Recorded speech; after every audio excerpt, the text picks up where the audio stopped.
Hey, everybody. We're so glad that we are in our last book club of the year. So glad you guys are able to join us today. What a blessing. What a place to be on where we can see God moving as He has spoken through us again through this whole year.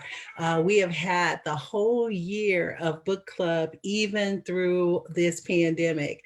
And just like the years that we've done in the past, we have seen God speak to us, move through us, see His whole word just throwing through us. So I'm so glad that we're here today. I want to just go in and everybody say hello. Those of you who can just say hello. We're glad to have you. Hello, everyone. Hello. Glad to have you. Hello, we're glad to have you. All right. Well, I know that we've got a lot of people who have been waiting here on Facebook. And so we're glad for those of you who joined us today. Erica and Yvette, we're glad that you're on watching us on our last Serenity Book Club of the year. So for those of you who are not familiar, those of you who are tuned on Facebook, this is our book that we're utilizing for this year.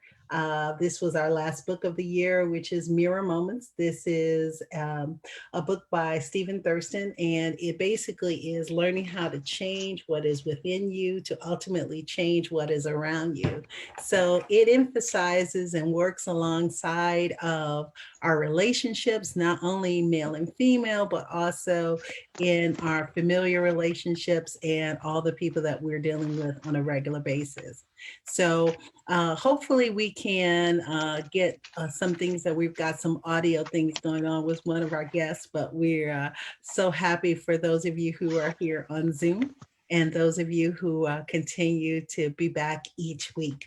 So we are in the last two chapters. And so the first chapter is when the past is present, when the past is present. He starts out with this quote by saying, best not to mix the past with the present. The present paints the past with gold. The past paints the present with lead. What we have to understand is that there is a lot of things. And hello, Miss Vivian. We're glad you're watching. And thank you, Miss Jones, for watching as well. One of the things that we understand is that he says we are attracted to the same type of person. And whether or not that's in relationships or whether or not that's in our friendships, that it says that we seem to be attracted to the same person again and again. And so before we go on through some of the things that he says, do you all think that that's true? And I'd love to hear from all of you guys and those of you on Facebook. Yes, good afternoon, Miss Vivian. Hey to everyone. And a special shout out to Stanley. She's from Miss Vivian Barnett. She just wanted to say, hey, Stanley. I see that you're connected to Otto now. Oh, so awesome, man. So we're glad that you're on. Miss Vivian says a shout out to you. So, Vivian. So when is the past present? Have you all found yourself in friendships and in relationships attracted to the same type of person? Do you think that this is true or not? And anybody can start. I think it's true. Unfortunately, it's true. Why do you think it's true, Miss Carolyn? I knew you was going there. Because I know for me, it has been true. I know that that's one of the things I need to break away from. The same type of people who obviously is not the type of person that I need, but for some reason, I don't know, I have been attracted to them in the past. Okay. Not anymore. Okay, all right. Anyone else want to jump in on that?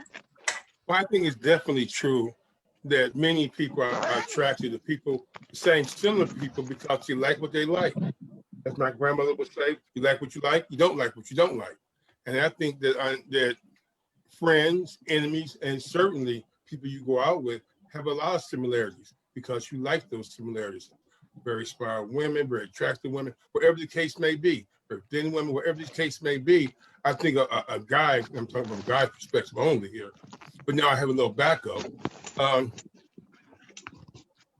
Guys are attracted to the same type of women over and over, and I'm sure it's a two-way street. If you look at Maury and you see 6 women say that this one guy is the baby daddy, all 6 women will look similar.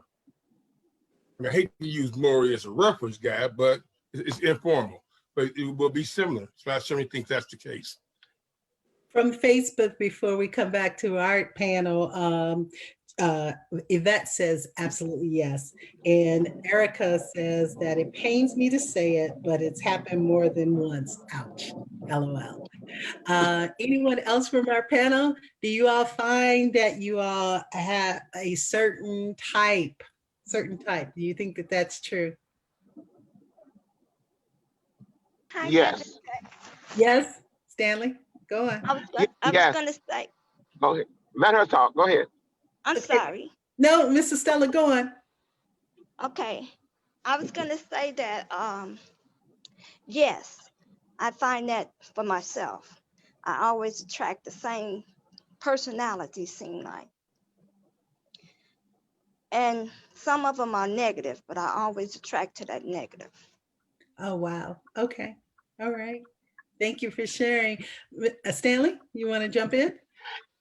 Yeah, I was gonna say, and sometimes it really hurts because I've heard from women as well, and as men, sometimes you just like that style, but it may not be the right style for you, and it comes from a perception of stuff that we've grown up with. Either it's somebody that was in our life as a child that we pattern after, such as some women just rather have a bad boy than a good boy.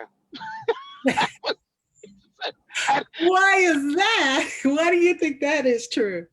I know it's true because I had that experience and I was like, okay, so I'm not bad enough. You know, they want somebody that's going to they think that they need, and it's not necessarily true. So you don't give the other person a chance, and you just shut them off. And I know with me, uh, personally, it was always my goal to marry a soprano. True. I just thought the ultimate thing as a singer, have a soprano, and we could Do do lots duets of together. Duets in life. right, and it would just be a thing of I would look at sopranos, like, oh, okay, let me look at that, but then I fell in love with an alto. I really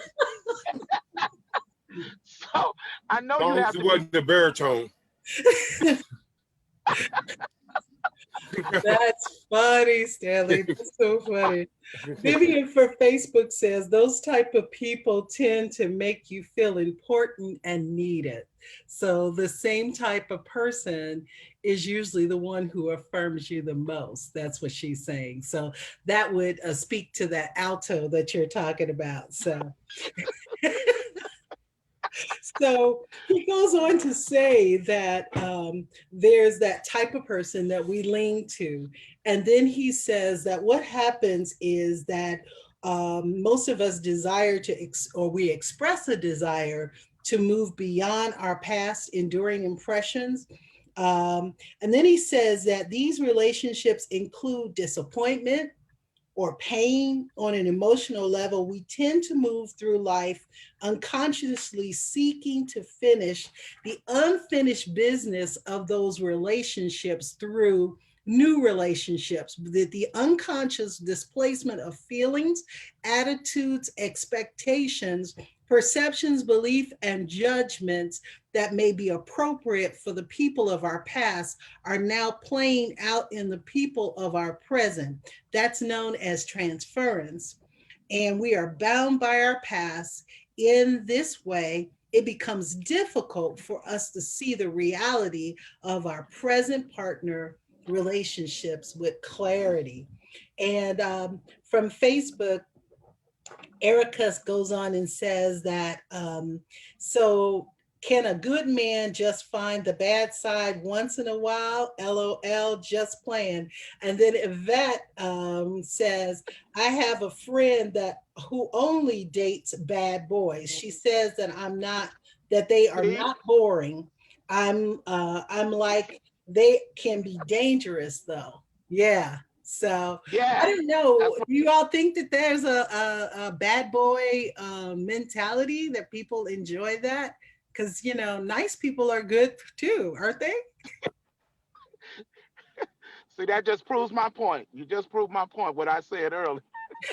Well, that's from Yvette Frazier. So that's what she says. So, Yeah, because why do we repeat the same? And I ask women this too. I just be frank. Why would you repeat the same example from what you just had in a relationship? But like you said, it ties in that you want to try to finish that. And so many times we think we can fix it, with somebody else. And my thing was, and I would say this to women, please do not judge me against your past because mhm, it's not going to work. And so many relationships, that's what happened. And that's why we failed, is because I wasn't like that and I wasn't going to be like that. But you judged me by that. And that bothers me. yeah, yeah. Yeah. I can see that. From Facebook, Erica says, what is the attraction to bad? And then Yvette goes and says it's a different kind of adventure with a bad boy. So what is the Right. attraction to the bad boy? Anybody want to jump in? Nita, Charles, Estella, Carolyn?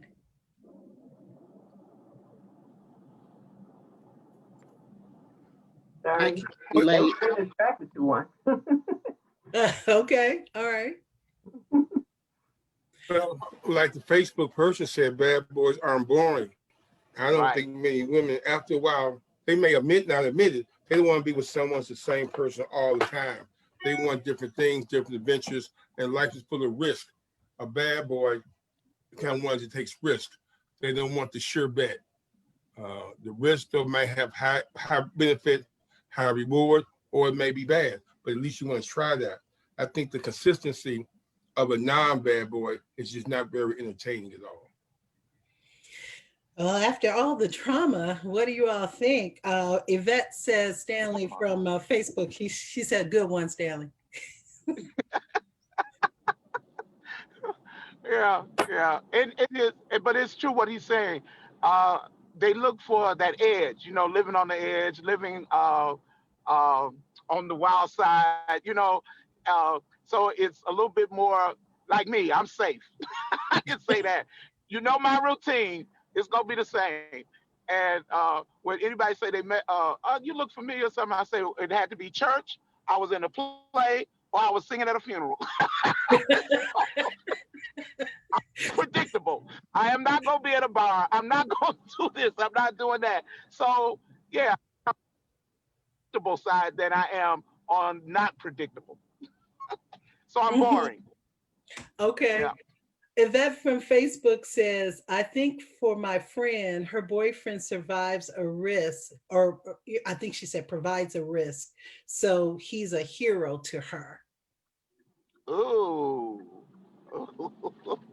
I think that's an interesting Wow. concept. So you're the rescuer of the bad boy. That's interesting. When he's talking about transference here, he also talks about Nita. Did you want to jump in here? No, I can't relate. Okay. Okay. I know, I know. He goes on and says that transference is usually unconscious. We're unconscious that we're trying to take a relationship from the past and put it in the present, or the same fears or the same apprehensions or what have you. And so we come into a relationship with all of this baggage that we're trying to develop in this new relationship, but we're taking that past in, and then we're having these triggers that come up when we're in these new relationships and they seem to not work. What were your thoughts on that as you all read that in terms of the emotional bills of people?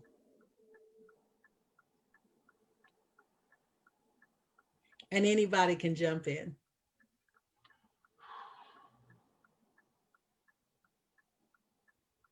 I think it might be not just past relationships that you're trying to, something similar to a past relationship, but also other people in your life, maybe growing up or as you grow up, you see different characteristics in people, and something that you like in that person. Mm-hmm. Mm-hmm. Yeah. Let me tag something. Yeah. Stanley, you're muted. You're muted, Stanley.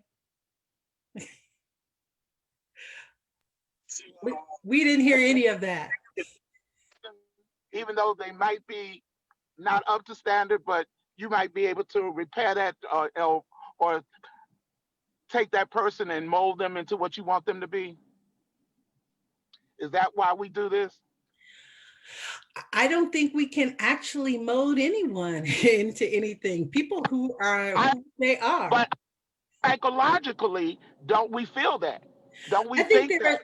yeah, and he talks about that earlier in the book, that oftentimes that we're trying to remake, almost like Frankenstein's, uh, his monster. We're trying to remake people into things that we think that they should be, or try Yes, to rescue that, as opposed to just dealing with that.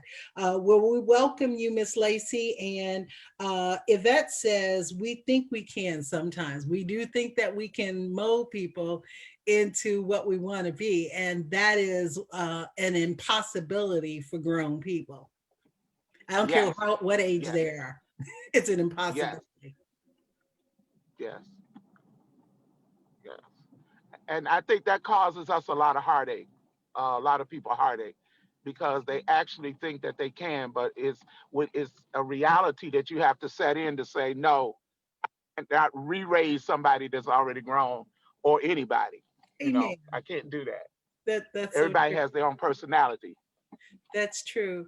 Before we go to our guest here on Zoom, it says, Vivian from Facebook says, some people tend to feel that they don't deserve anything better. Ah, that's so Ooh, good, Miss Vivian.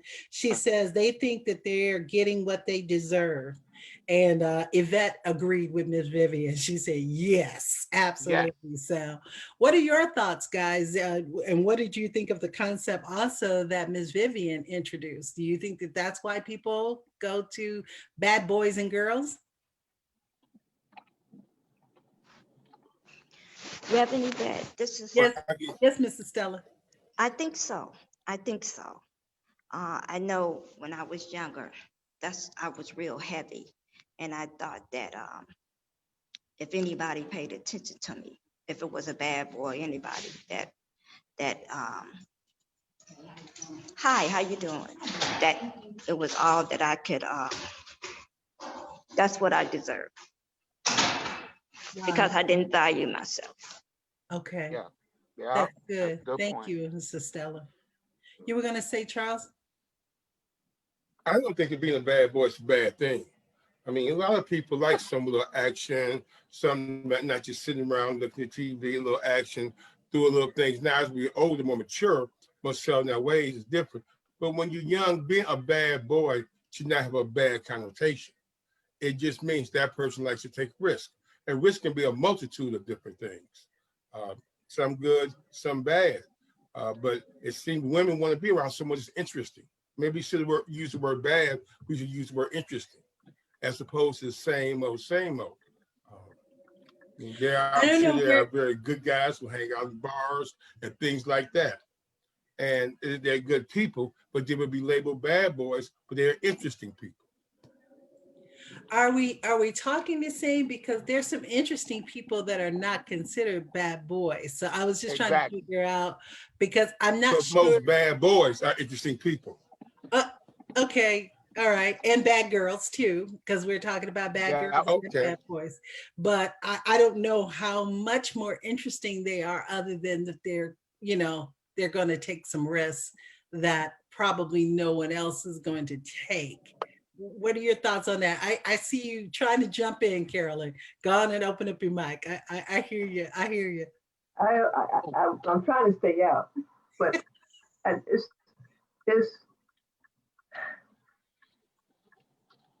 I'm a safe person.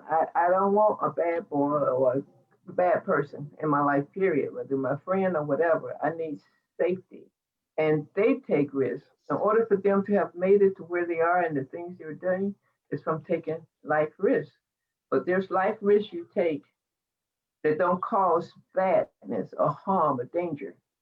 And that's the type of risk that I want to be involved in. A risk that's going to help us to grow and help us to become better people, help us to get the things that we need and we choose, in this world, but not bad boys, follow the bad boy stigma that the world have out there. Don't want them, don't need them. I'm running away. From Facebook, Erica says, some bad folks are just bad, not interesting. And then she Right. says, as we mature, that ain't cute being bad.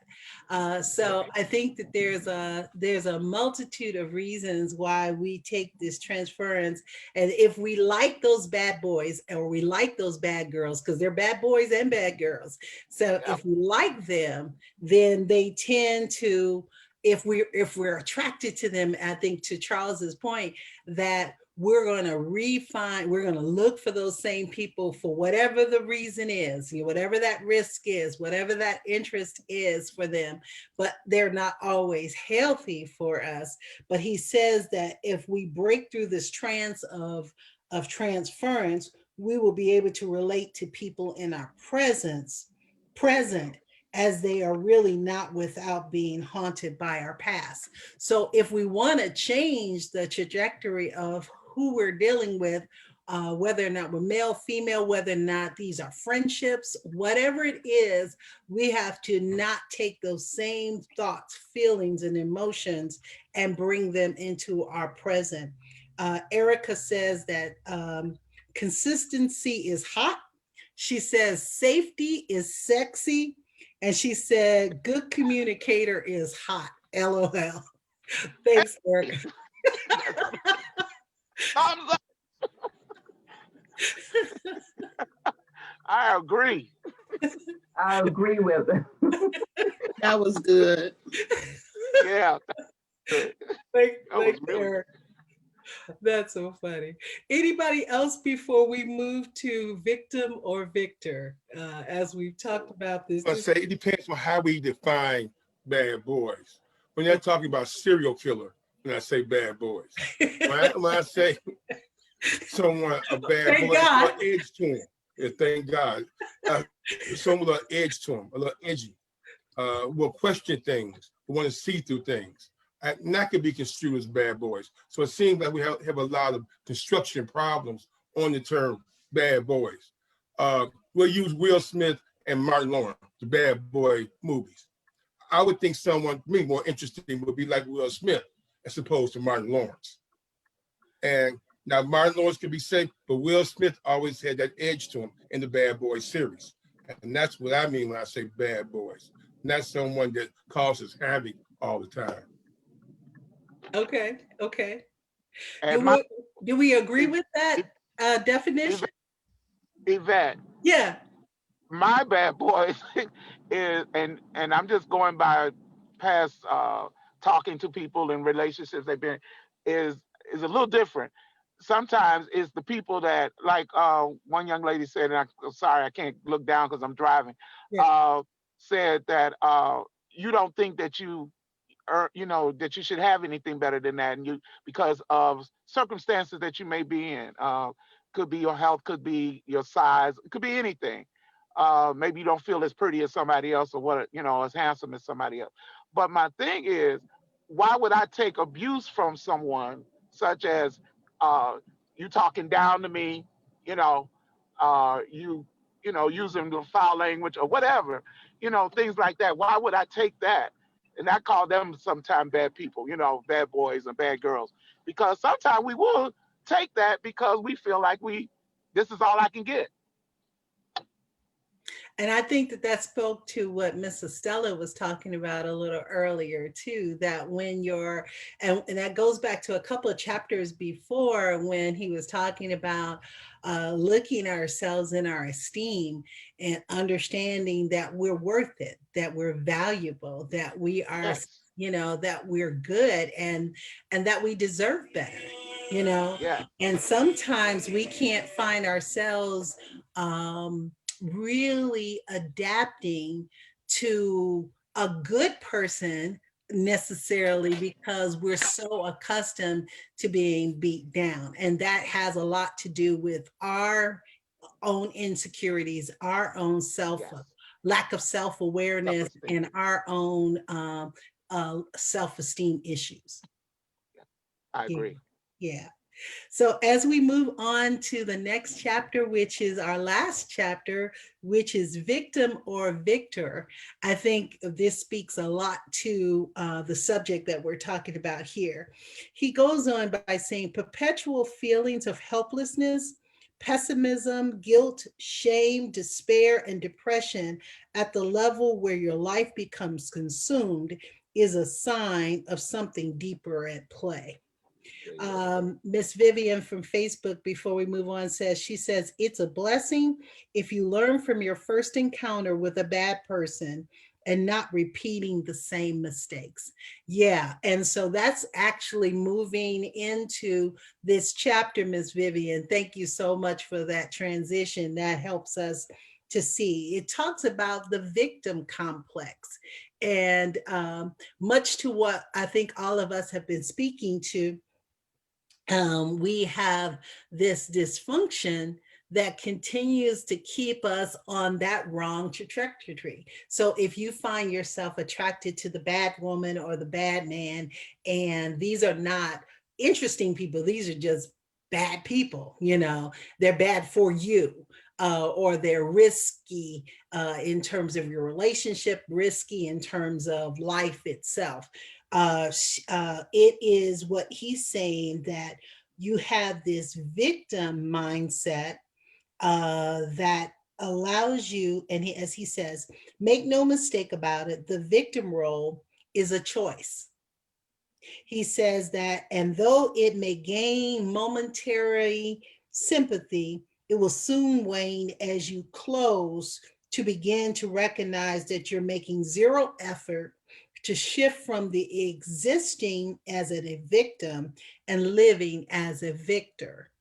And so sometimes I think that people tend to find themselves with that bad boy, that bad girl, because as a victim, I can get sympathy. Well, she's with that guy again. He's with that girl again, that same kind of personality.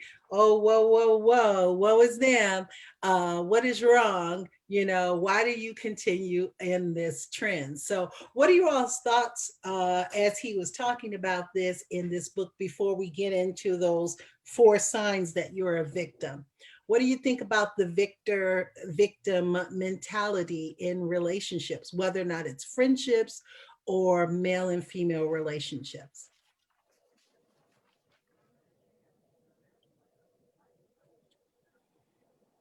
Oh, come on. You all can talk at the same time.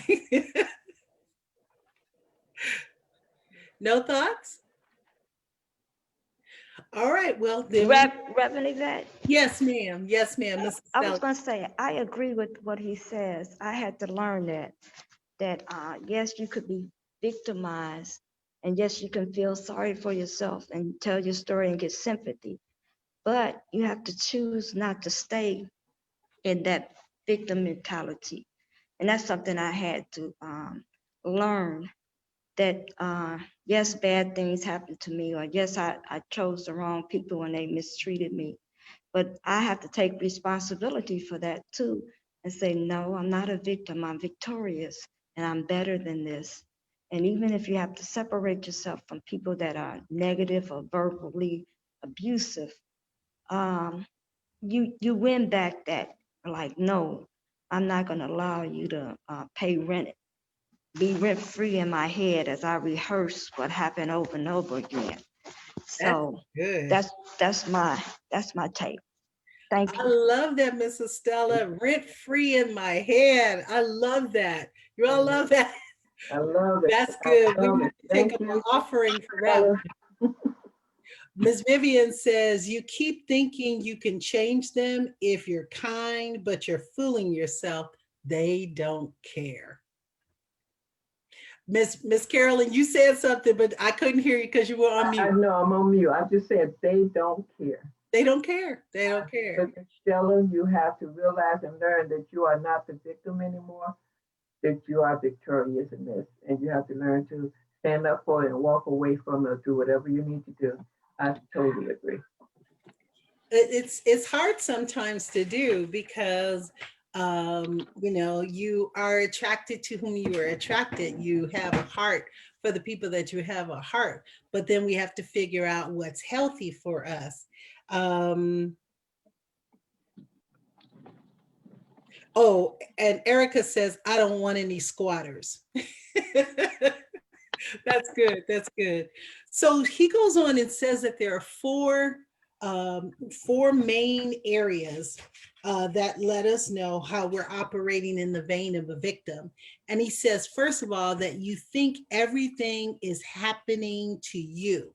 I'm going to read this part. He says, both the victim and the victor roles are choices. The fact of the matter is that you have a choice to live from an empowered place. So why aren't you? Whatever happened to you doesn't define you, and don't let it confine you. As you navigate through this space, you have to accept your thoughts and behaviors as things you have chosen rather than the thoughtless actions of your circumstances. Whether the experience, it didn't happen to you, it happened for you. Stop looking at the losses and see lessons. Do you think that people, because they've had these losses in the past, because from what you all have spoken about, who feel like they don't deserve something better, something that is not damaging to who they are?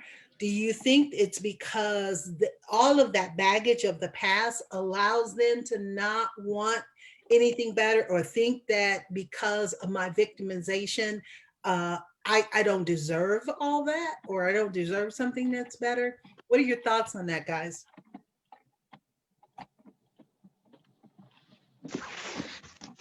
My thoughts, Reverend Yvette, is especially if you're a Christian, you have to like get those old negative tapes out of your head, and you have to meditate on the scripture that that validates you, and lets you know that you are a child of God, and you're a child of a king, and you deserve better. And it's not easy, because I'm a victim of that. I had an abusive marriage, and a lot of after the divorce, abuse, verbally abusive situations. But I had to stop. Why am I allowing this? And I had to go within myself and pray and seek the motivating scriptures and the healing scriptures to renew my mind. That's good. Thank you. Thank you so much. Anyone else? Thoughts? Thoughts on this? Okay, well, then number two, he says that you're stuck in life. He said, you've become stuck in life and you feel that you're powerless in shifting from victim to victor. Thus, life for you feels frozen. And I think that Miss Estella kind of spoke to that. And I think that they were speaking to that on Facebook as well, that sometimes when you feel like you're stuck in life, I'm now old, or I'm now, size is bigger. I am this or that. Maybe I've lost a job. Maybe I don't have as much income as I used to have. All those other things will make you make decisions that you would not make as a victor. You're making yourself a victim to just settle for less. Do you think that that's true? And from Facebook, Yvette says, seek God and therapy. My lunch is over, so I can't comment much. I understand, Yvette. We're glad that you were able to comment as much as you did. Thank you. What are your thoughts, guys? Do you think that being stuck in life can help you to compromise and do some things that you wouldn't normally do? Of course, it does. It can keep you stuck in your places that you don't want to be, because you do have those various feelings that run through your mind about whatever happened. You know that that time have passed, and now you get kind of stuck where you are now. Mhm. Anyone else want to comment? Well, I just hope no one gets stuck in life. You should always have new goals, have new aspirations, new things you want to do, you want to see. Once you say you're stuck in life, you're like the back tires of a car spinning in mud. You're just getting deeper and deeper and deeper and deeper. So I just hope no one ever gets that term that they feel like they're just stuck in life. It's always something new and exciting to find. That's why you need a bad boy. But that, but Okay. yeah. Okay. Um, Thank you, Jacqueline, for joining us. Vivian says, you don't want to be alone, but consider what you are settling for may as well be. Ah, good. So even though you might not want to be alone, you might be settling for something that's worse than being alone. You know, you can't imagine. What is the scripture in Proverbs that talks about that it's better to be on a rooftop to be in the house with a cantankerous woman, and you could reverse that for a cantankerous man as well. You know, here you'd rather be on the rooftop than be inside with them. That's what the proverb says. So what are your thoughts, guys? Any more thoughts regarding being stuck in life as a victim that allows us not to be victorious? All right, well, let's move on. It says that you revoke responsibility. He says, a sad reality of victims is their own inability to own or acknowledge any part that they have played in the realities that they live within. And so I thought that that was interesting because oftentimes we become victims again and again because we don't realize the part that we played in it in our victimization. Just like we were talking about, I still reintroduce myself to unhealthy people. I keep involved with unhealthy friendships, unhealthy relationships. And so as a result of that, I make those decisions to get into those unhealthy places. And then I want to blame people around me for what I'm doing. What are your thoughts? I hear you, Stanley. You trying to talk? You trying to say something? No, I agree. I agree. Yeah, you do. Definitely. Charles, are you a bad boy? He keeps bringing that It's up. I very want to hard know to if you. define yourself. It's very hard to define yourself. So I don't Oh, want to be okay. mistaken. So, you know, it depends on how you define bad boy. As I said earlier, consistency. And that Okay. what Reverend Yvette just said, though, I think the next sentence and the last sentence are two of the most powerful sentences in this chapter. You Why don't can't you read plant the that for us? seeds Yeah, go on and and get read mad at the harvest. it. You can't plant the seeds and get mad at the harvest. And Come you can on. choose your choices, but you cannot choose the consequences of said choices. I think that really that just says it all. Mm-hmm. Mm-hmm. Yeah, that's true. Yeah, that's good. That's good. But as you said that when we was talking about the responsibility, you choose your seed. So you have to plant them. So you have to be able to accept the fact that that is your responsibility. I choose to plant tomatoes instead of planting a watermelon. So it's my choice. And for me, I take my responsibility because I know whatever's go on, whatever done, it's partially my fault. I Mm-hmm. have just as much role to play in whatever it is. It's a 50-50 thing. So we Okay. have to get to that point of realizing that. That's good. From Facebook, Erica says that I have to remember that I can disconnect from unhealthy relationships and control my environment. And Yvette says that's good. So, yeah. So we have the choice, as you said, so aptly. What am I going to plant? Am I planting roses? Am I planting, tomatoes? Those are the choices. So whatever I seed, that's what I'm going to wind up crop. So if I sow bad people, or a bad boy mentality or a bad girl mentality, not the one that I think Charles is referring to, but whatever we are kind of agreed collectively that might happen, then I expect a harvest of bad things, a bad, risky life, a bad, risky relationship. But if I sow good things, if I sow a loving relationship with someone who, like Stanley was saying, might be not as exciting as Charles was saying, but they're consistent, they're loving and they're caring, then maybe that's what I'm looking for a harvest for. So you're right.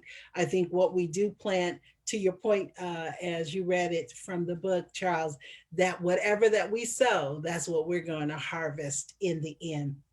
The last one she talks about is that we I just abandon. had one. I had one Yeah, question.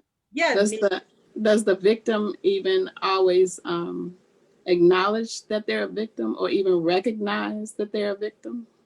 Well, that's what I think, that's his point of this particular chapter, is that we have to begin to recognize that everything we think happening to us is not, happening to us. We're a part of what's happening. We're a part of that process, and that we have to learn not to get stuck in our decisions and our problems, but then we have to also revoke the responsibility, or take on the responsibility and saying, what I am sowing, that's what the kind of person I'm going to wind up reaping. Yeah. Mm-hmm. So we've got to acknowledge that. But to your point, Nita, I think that people don't realize that they are victims, that they keep thinking that something is happening to them, and Right. that they haven't done anything to contribute to that. So you abandon accountability, because even when your friends and family members speak to you and say to you, hey, this doesn't look like a good relationship for you. This is not a good, healthy friendship for you. And you continue to disregard their good counsel. And remember, Proverbs tells us that there's safety in a multitude of counselors. Then we find ourselves abandoning all the accountability just so that we can have what we think we can have. What are your thoughts regarding that in terms of abandoning accountability?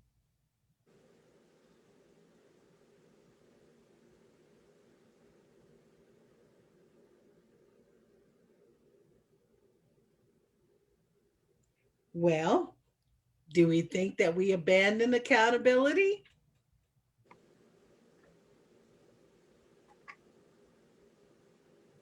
He goes on and says, as a victim, you've chosen to give away your personal control and freedom. He goes on and says, you have chosen to live an unaccountable life. You've chosen to ruminate in your stuck space. Some traumatic event has occurred in your life that has distorted your lens on life, leaving you to feel justified in complaining about your unfortunate circumstances. You may even knowingly place yourself in situations and or relationships most likely to result in your suffering, because misery now feeds you. Wow. What were your Mm-hmm. thoughts regarding that? Oh, Yvette, Erica from, no, I'm sorry, Erica from Facebook says, if my friends and family say the same thing, run. And then Yvette says, I've had and paid dearly. So what are your thoughts, guys, here on Zoom? I like again the sentence on page 93, which speaks to that. Victims argue with life. whereas a survivor embraces and holds and embraces again life. And I think that's it. If you argue in life, you're going to lose. So you got to embrace the good, the bad, and the ugly. Mhm. Awesome. Awesome. Anyone else on that? Thoughts? All right. And I heard you, Yvette, sometimes um, we do not run and we pay dearly for our decisions. Last, he says, see yourself as a survivor from a victor's standpoint. And as Charles just read it, victims argue with life while the survivor embraces life, all of it. But he also says that victims tend to live in the past while survivors live in the present, focused on the future.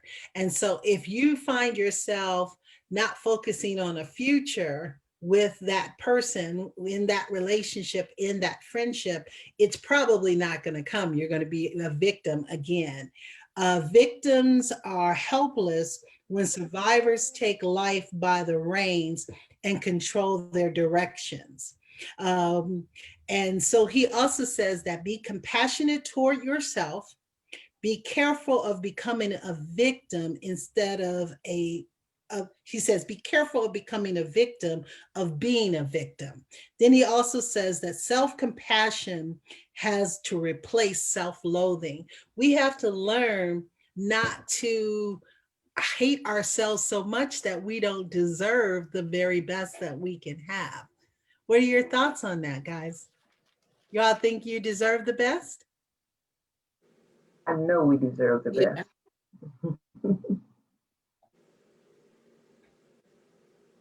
Charles, do you think you deserve the best On a bad day.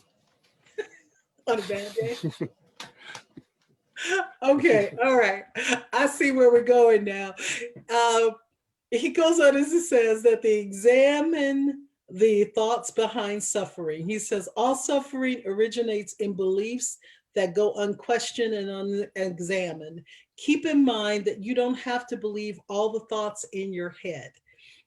Practice thankfulness. Gratitude is a simple yet powerful way to remind ourselves that life isn't as miserable as we perceive it to be. Gratitude turns what we have into enough.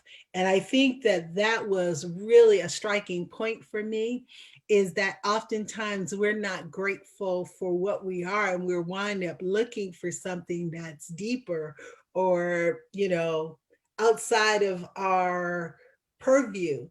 Why can't we be grateful for the simple people in our lives? Why can't we be grateful for those who are not filled with drama? Why can't we be grateful just to God for allowing us to be even hidden in our singleness from those who would try to hurt us? Why can't we be satisfied in our marriages?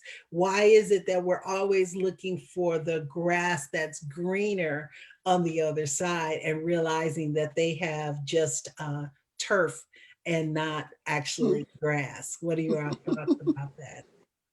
Well, I remember TJ Jakes said something very powerful. I think it was, um, instead of whining what we don't have, we should be grateful for what we have. And I think that's just what you said. We should be grateful when you have. And sometimes on the other side, it's a bad boy, it's astroturf, and it looks all green in December. And get over there, it's just nothing but green mud. So you're right. You got to be careful when you jump and how far you want to leap. But I Yeah. think we all should be grateful for what we have and don't whine about what we don't have, and don't be jealous about what someone else may have. Mm-hmm. Awesome. Awesome. Yes, that's what I believe also. I am a gratitude person. I believe in counting my gratitude, my things, my blessing each and every day, no matter how small they seem. I have people come and tell me, because they drive a Hummer, why you could get one too? I don't want a Hummer. I'm grateful that I could get from here to there and back home safely. And whatever I have, I don't need the biggest or the best. I just need to be comfortable where I am. And that's in a relationship or whatever thing you need to be grateful. And when time get hard, you have to find a way to be grateful for the little things. Just for example, you're in a house and there's a homeless person outside. So you need to be grateful that you do have wall to keep the element off you and a roof, to keep it off you. You just find those small things. So today, the only thing I might eat today says a peanut butter sandwich. But that person out there is out there trying to find them something from the garbage or whatever. Find your gratitude wherever you can find it. It's so simple. Before we go back to Facebook, and we've got a few comments from there, I remember Reverend Terry, I think it was Reverend Carey said once, he said, if you couldn't eat a McDonald's hamburger with me when I was broke, he said, you can't go and have a steak with me when I had money. And so you have to be grateful for who you have and what you have. From Facebook, Yvette says, the energy it takes to be miserable is draining. Absolutely. She said, choose gratitude. And then Vivian said, stop thinking that you are not deserving. If Jesus could forgive all that was done to him, who are you? Amen. Amen. Amen. We're always going to lift the offering, Miss Vivian, when you speak. And last but not least, it says affirm responsibility. It's important to pay attention to the ways in which you bypass responsibility. Be honest about gaining sympathy makes you feel special. So we can't keep going into these bad friendships and bad relationships and expecting people to feel sorry for us. We can't have that victimization. We cannot continue to choose bad plants, expecting that if we're planting rose seeds that we're going to get tomatoes. We have to begin to understand what our responsibility and our part that's played in that. And as we've looked through this whole book, this Mirror Moments by Pastor Stephen Thurston, we have been blessed because we've learned over this period of time so many lessons. He started out by us talking about what we learned from failed relationships, then from moving from X to next. He talks about how meeting good after bad is something that we tend to do because we're constantly in this cycle of meeting bad people. He talks about love versus infatuation, that love is sustaining, but infatuation is those things that are fleeting. I only like you for now. I don't like you for later. He talks about what love is, and then unnecessary endings, that sometimes we end relationships unnecessarily quickly. He talks about the commitment phobic, the significant suffocation, securing insecurity, and then that best chapter to me was the Groundhog Day dating, that you're continuing to do it over and over the same way and getting the same types of people. Who are unsafe people? He talks about those 10 signs that she's a keeper, 10 signs that he's a keeper. Did I let the wrong one go? We can just be friends, or can we? And double dip. Friends with benefits is what we talked about last week, and then these two today. I hope you guys on Facebook and I hope you guys on Zoom have enjoyed our time this year with this particular book. We've read about 6 books over this pandemic since we've gone live to Serenity Book Club. And so we've had some really good discussions. I thank you guys for taking time out of your day, whether or not you're here on Zoom or whether or not you've been joining us on Facebook or even in the rewatch of that. I'm grateful to each and every one of you. Is there something that you all want to say at the end of this particular book? We always do a summary of things that you gleaned or things that you thought were really beneficial for you before we sign off for today.